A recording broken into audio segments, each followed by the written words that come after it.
종부세도 내고 재산세도 내고 보유세 너무 많이 나와서 참 어렵습니다. 내년부터는 더 오른다고 하는데 어떻게 해야 되나요?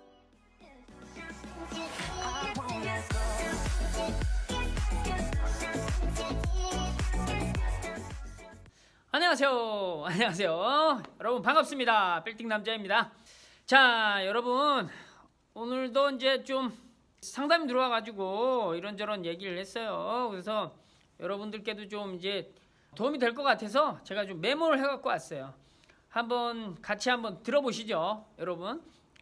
자, 이제 동작구에 살아요. 동작구에. 근데 이제 보유세 너무 많이 나와서 참 어렵습니다. 그리고 여기서 동작구에서 계속 살았는데 어떡하지? 집은 팔고 싶지 않습니다. 네. 그죠? 계속 살았는데 이제 세금이 올라가니까. 자, 뭐 종부세도 내고, 종부세 약 20만 원. 재산세도 내고, 재산세는 60만 원이었는데 이제 한 80만 원으로 오른 거예요. 종부세는 안 내다가 이제 내게 된 건가죠. 그죠?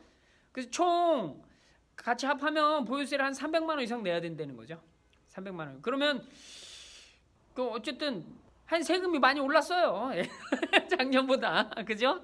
이제 2년 후에 퇴직해서 연금으로 살아야 하는데 이렇게 보유세가 오르니 걱정입니다. 이제 내년부터는 더 오른다고 하는데 어떻게 해야 되나요? 뭐 이런 내용이에요. 이런 내용. 여러분 어떻게 해야 될까요? 제가 답변을 드릴게요. 네, 잘 들어보세요. 지난 20일 날 이제 종부세 고지서가 발송됐죠. 종합부동산세는 솔직히 이제 부자들만 내는 거예요. 부자들만.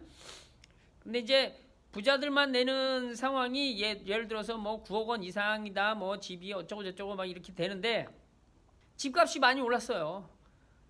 그래서 안 내던 사람도 이제 종부세를 내게 된 거죠. 엄청 많이 내게 됐다고 그러더라고요. 이제 지난해 이제 어떤 9.13 대책 이후에 이제 보유세 뭐 이런 것들에 대한 내용이 상당히 좀 엄격하게 규제를 한다 뭐 이렇게 해가지고 나왔는데 우리가 이제 공정시장가액, 공시가격이라고 하죠.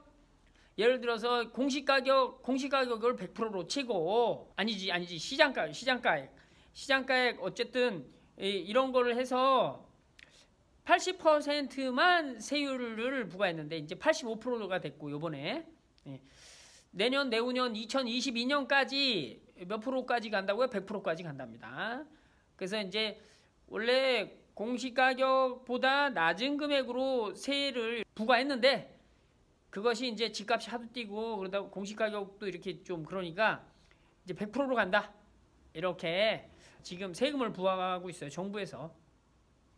잘 모르시겠으니까 예시를 한번 제가 들어드릴까요?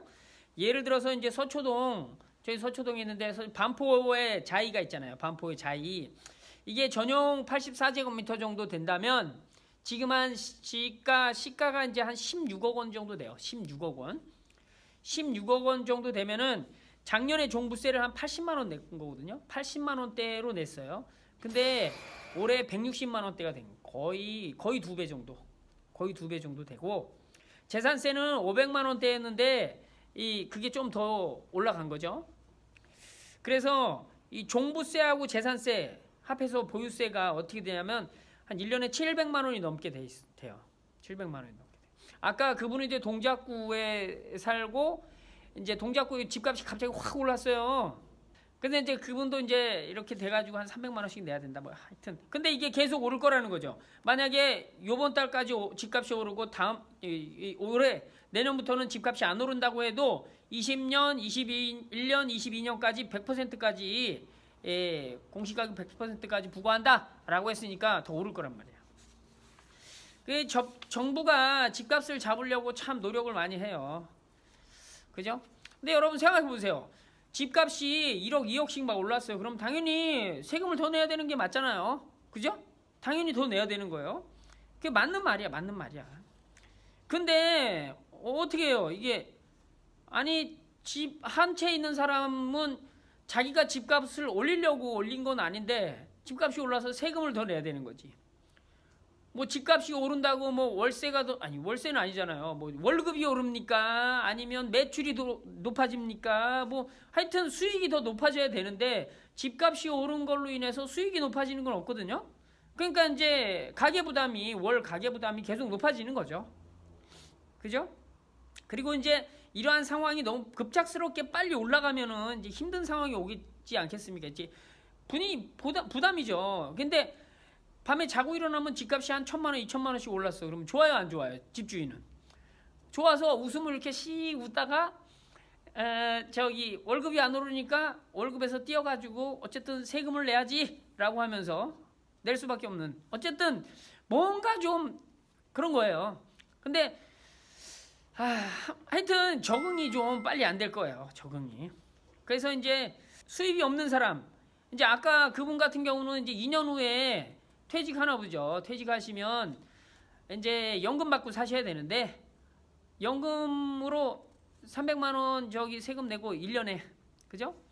하여튼 뭐 세금이 계속 올라가니까 부담인 거죠. 부담인 거죠. 그죠? 그래서 이제 수입이 없는 사람은 이제 서울에서 아파트 좋은 집에 이렇게 사는 이러한 상태가 조금 어렵죠. 어렵죠?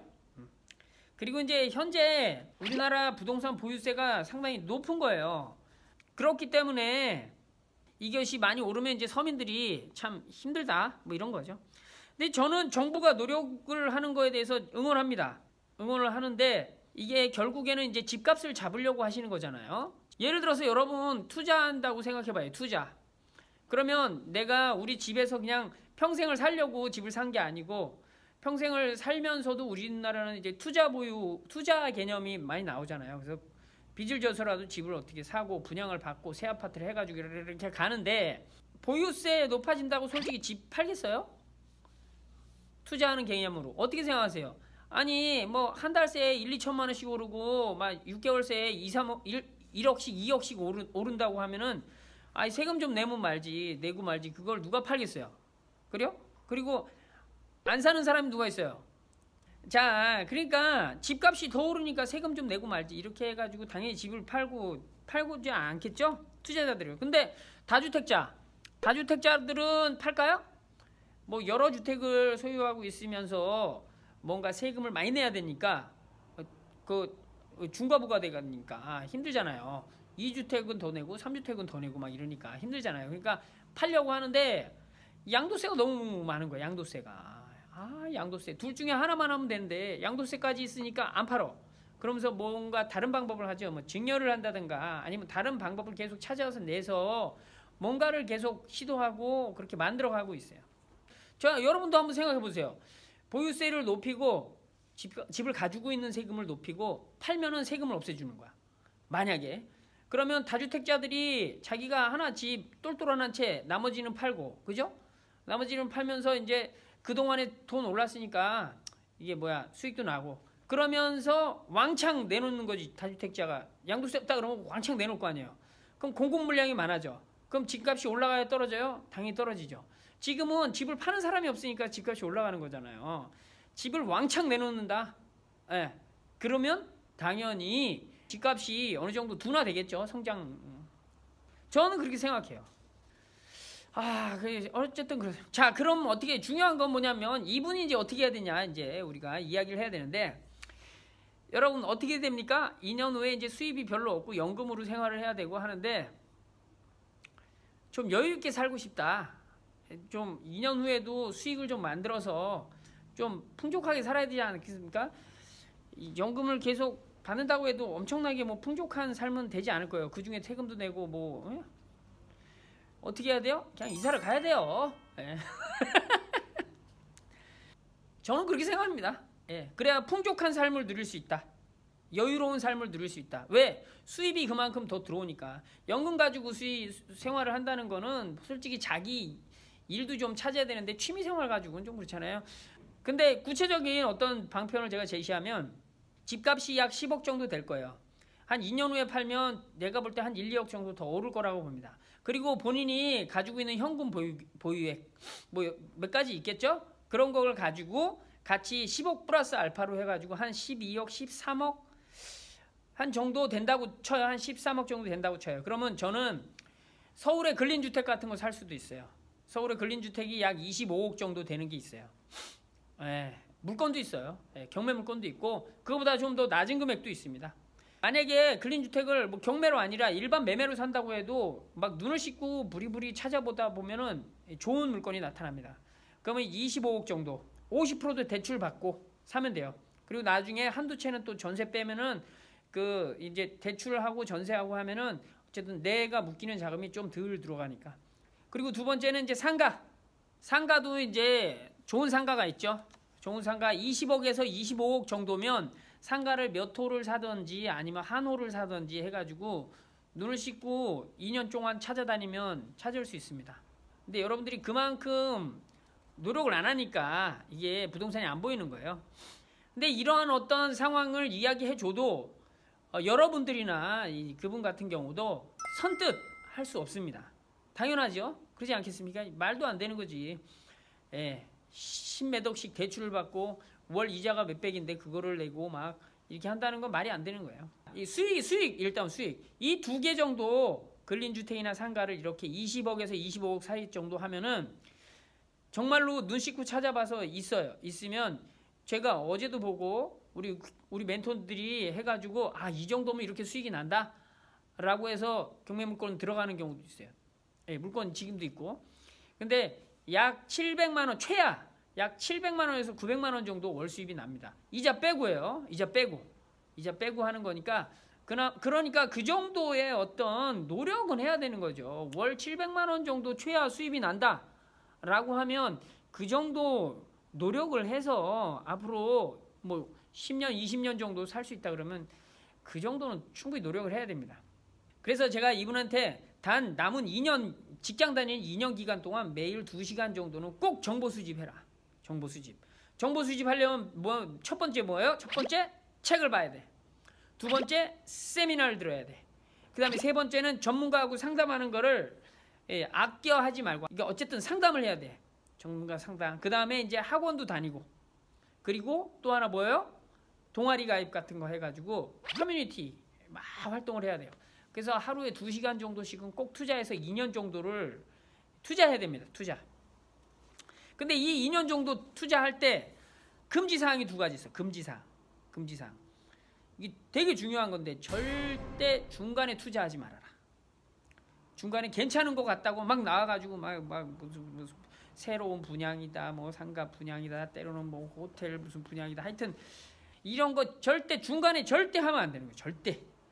그 다음에 두 번째는 뭐예요? 작은 투자를 해서 경험을 얻어야 됩니다. 그래야 확신이 들거든요. 작은 투자를 한번 해봐야 돼. 작은 투자를 한번 해봐가지고 특별히 내가 이게 내가 진짜로 할 수 있다. 이 정도면 이 상태로 큰 투자를 하면 확실히 돈을 벌 수 있다. 그러니까 투자해가지고 부동산 투자, 작은 투자를 해서 이 전체 사이클로 어떻게 돌아가는지에 대한 상가 투자를 하려면 그렇게 근린주택을 하려면 주택이라도 조그만 거 하나 하고 해가지고 이렇게 하면 이렇게 하면 수익이 나겠구나. 이런 상황을 한번 만들어봐서 경험을 해야 된다는 거예요. 아시겠죠? 이런 2가지 금기사항과 이제 매일 2시간씩 2년 동안 정보를 수집해라. 이런 내용을 말씀드렸어요. 여러분에게도 이런 내용이 좀 도움이 됐으면 좋겠고 좀 공감할 수 있는 내용인지 좀 그럴 수 있을 거라고 보고 제가 이제 이 영상을 찍었습니다. 한번 잘 생각을 해보시고 앞으로의 어떤 방향성 쉽게 말해서 이제 내가 직접적으로 이제 살아가야 되는 방향이에요. 살아가야 되는 방향.